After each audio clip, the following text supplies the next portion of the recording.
In this video, we would be going through the direct mid-mesh workflow. The direct mid-mesh is used for plastic and cast components which have variable thickness. You can see some of the examples of the components with variable thickness consisting of plastic and cast parts. The steps involved in the direct mid-mesh consists of a nominal run, editing and inspecting the mesh. The third step is to do a rebuild of the mesh based on the param and the criteria file. And the fourth is to do a thickness mapping in order to capture the variable thickness of the components. Thus, the DMM involves 4 steps: nominal run, edit and inspect, rebuild, and thickness mapping. Now that we have meshed the sheet metal parts via the part browser workflow, let's isolate the component, which is the cast component here with variable thickness, and do a DMM. Let's go to mesh and click on the ribbon which says mid mesh and choose the component here, and let's set the nominal mesh size of 3.5 and click on mesh, and this meshes the component automatically with the size set on the mid mesh. Now that the mid mesh is completed, the next step is to inspect the mesh and edit the mesh to make sure we're capturing the topology correctly in terms of the geometry. So let's have a closer look at the zones within the model to make sure all of the zones are captured. So let's click on elements and do some editing. So let's go to the geometry menu bar and click on the stitch option to suppress some of the shared edges.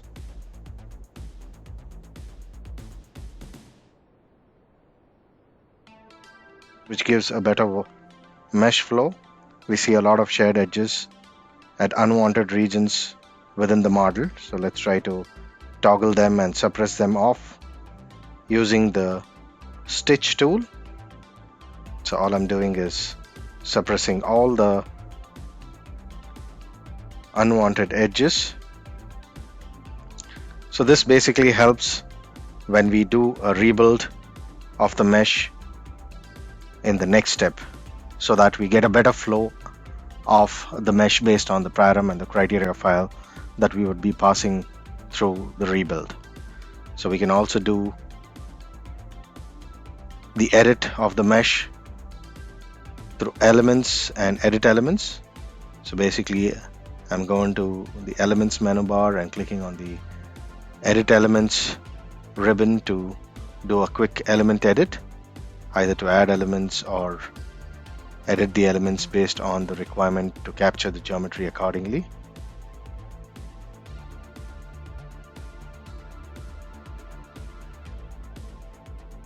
So I can use replace and move the node to have the element capture the right geometry. I'm also going back to the geometry and stitch ribbon to toggle the shared edges.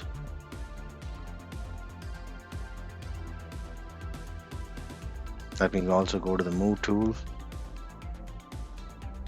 and move the node so that the node is aligned.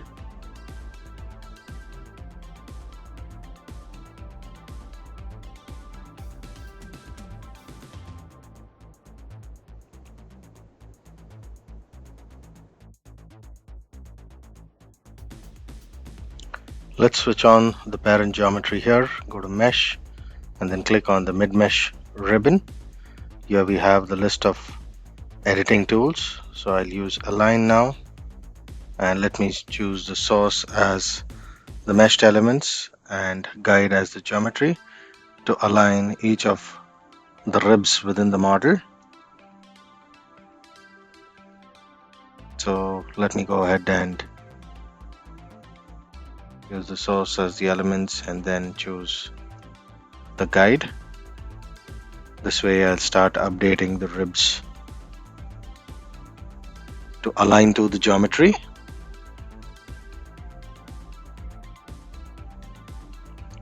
So let me choose the next rib and choose the geometry to which it needs to be aligned.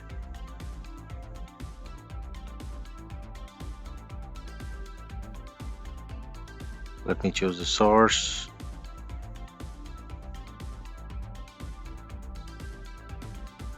And the guide. So align. Once the ribs are aligned, the similar way the nodes also can be aligned.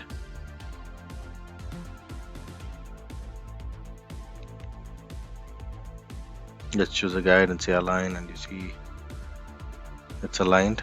There's an extra element at the bottom. I can go ahead and delete the element by setting it in the entity selector and then deleting the element.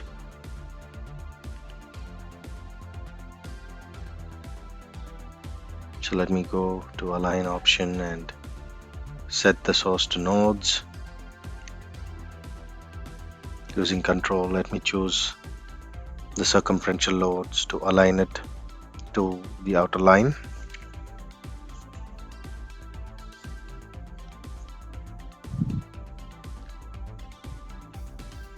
Let me choose the guide as the midpoint or the midline here and say align.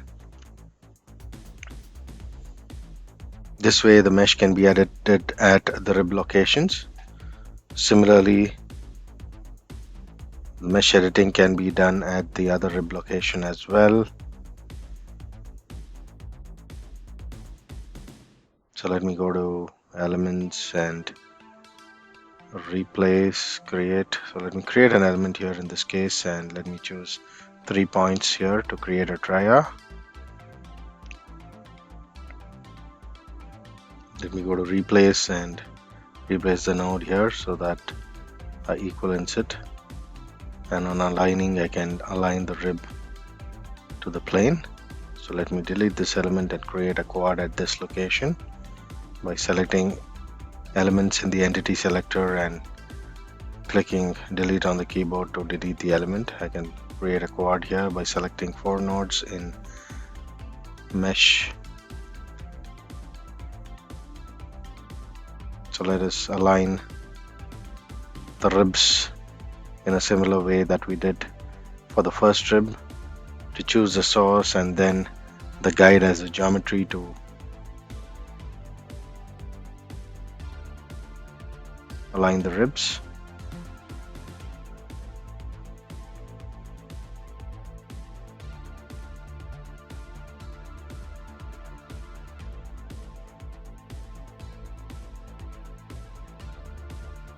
Let's proceed with the next rib and say align. Be able to align the ribs.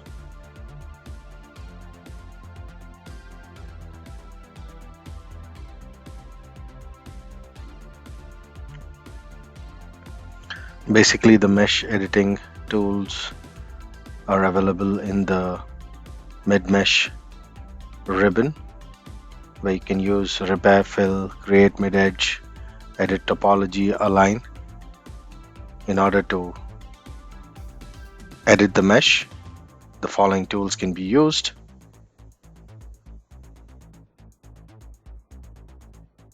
Also, you can use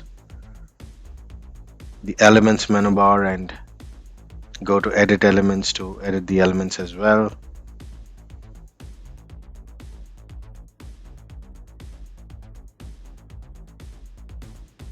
So let's go to geometry and click on stitch to remove some of the shared edges.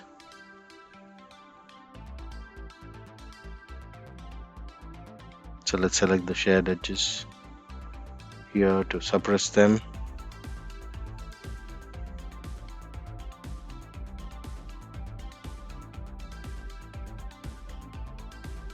So this way the editing can be done. You can go ahead and fill the gaps here. We see that the elements have been missed in the initial mid mesh. I can go ahead and add an element here. To go and do that, you can go to elements menu bar and click on edit elements, ribbon and then say create and create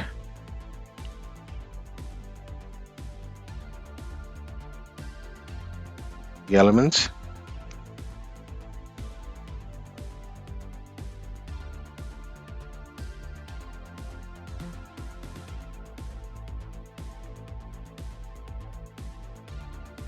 You can use different tools here to edit the mesh, right from edit elements, geometry options to align.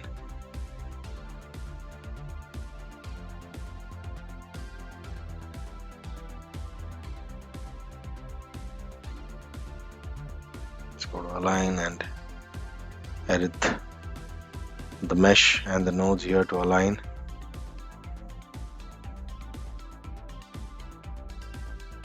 Let's use a guide here to align the mesh.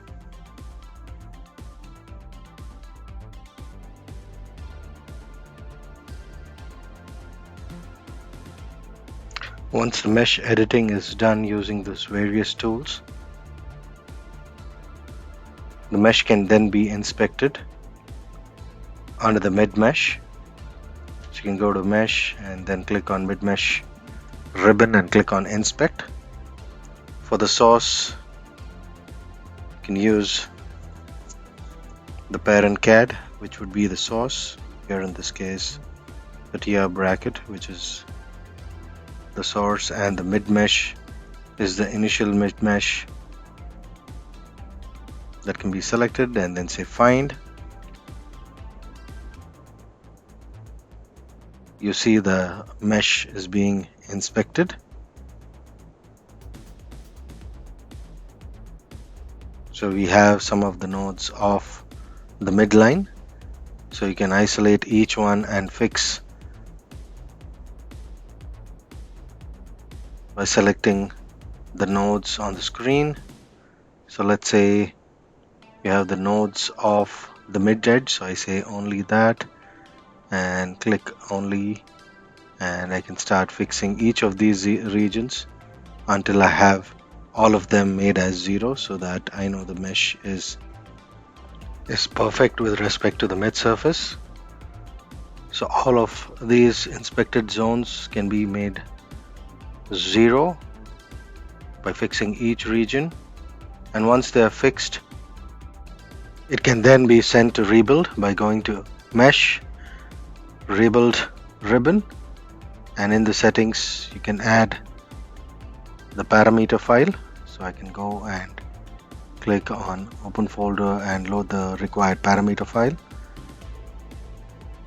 Click OK.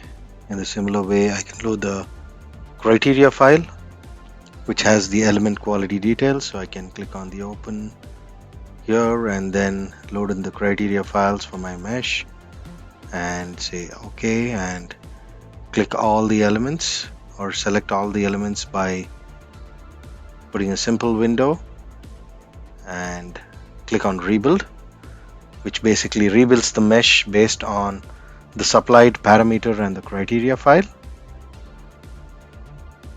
Once the mesh is rebuilt, you see that the washers are captured at the bolt locations based on the settings in the parameter file.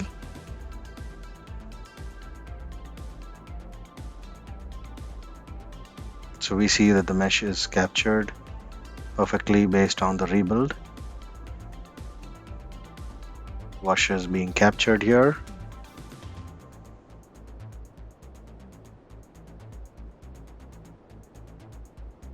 So after the rebuild step, we can do a thickness mapping to assign the thickness for the variable region within the geometry. So click on elements, then go to thickness mapping ribbon, and the source we can select solids and choose the CAD for the bracket, and the target would be the mid mesh, which was rebuilt.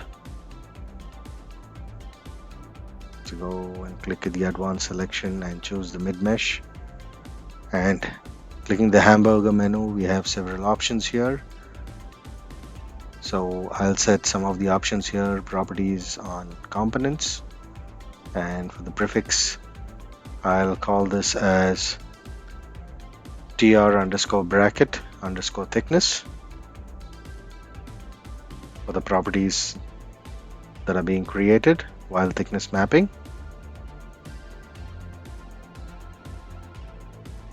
And rest I would leave it as defaults.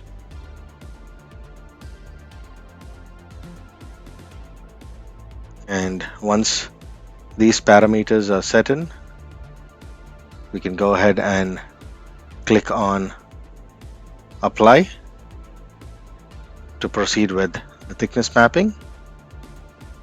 The thickness mapping is now in progress. As you see, the taskbar in the left bottom corner. Now the thickness mapping is completed for the transmission bracket, and the properties are also created. Let us turn off the geometry here to have a closer look at the mesh, which is mapped with the thickness. The properties are now created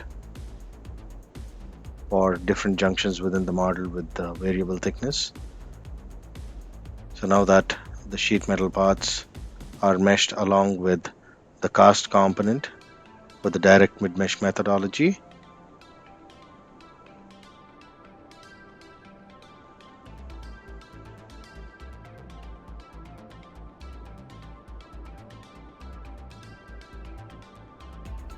let's create